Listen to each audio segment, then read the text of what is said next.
त्याबद्दल दिली होती. आज सकाळी 9:20 वाजता सुमारास विजापूर नाका पोलीस ठाण्यात माहिती मिळालं होतं. एक अनोळखी इसमाच्या मृतदेह आढळून आला म्हणून ते पोलीस पार्टी तिथं पोहोचलं आणि ते चौकशी करताना जे मयत इसम आहे ते विनायक कामन्ना हक्के वय 26 वर्ष मुक्काम पोस्ट जामगाव तालुका मोहोळ यांच्या आहे म्हणून. त्यानंतर आज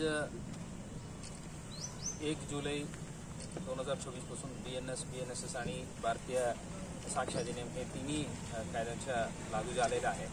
सो BNSS अंतर्गत जे दिलेले प्रोसिजर्स आहेत ते सर्व पालन करून ठाणेदार श्री दादा गायकवाड यांच्या नेतृत्वाखाली सर्व अधिकारी अंमलदार आणि DCP ACP यांच्या नेतृत्वाखाली देखरेखीमध्ये ते BNSSच्या दिलेल्या सर्व प्रोसिजर्स पालन करून हे मर्डर केस जे आहेत ते भारतीय न्याय संहिता कलम 103(1) अंतर्गत दाखल करण्यात आलेले आहेत.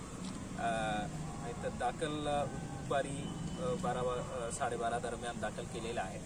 त्यावर क्राईम ब्रांचच्या टीम आणि पोलीस स्टेशनच्या पथक अशा दोघांचा तपास सुरू होतो.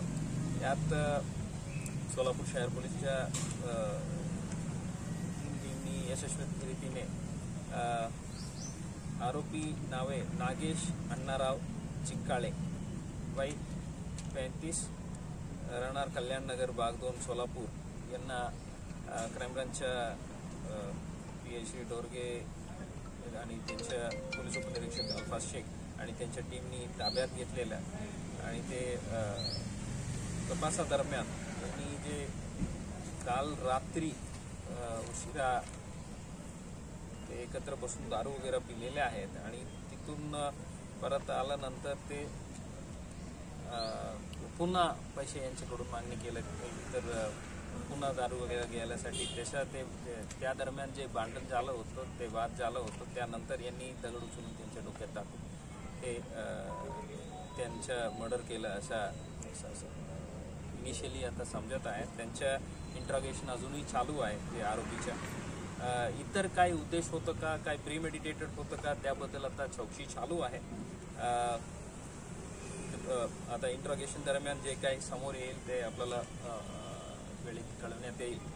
आता या कामगिरी आता जे अननोन बॉडी मिळालं आणि त्या अगदी काही तासामध्ये डिसीजलाही आयडेंटिफाय केलं आणि आरोपीलाच आयडेंटिफाय करून उचललेलं आहे आणि अटक प्रक्रिया सुरू केलेली आहे. त्याबद्दल इन्व्हॉल्व सर्व अधिकारी DCP Shri Kabade, DCP Shrimati Kale madam, ACP Sonawane madam, divisional ACP साहेब, आपलं ठाणेदार श्री दादा गायकवाड, क्राईम इन्स्पेक्टर श्री डोरगे आणि त्यांच्या पूर्ण टीम सर्वांना मी अभिनंदन करतो.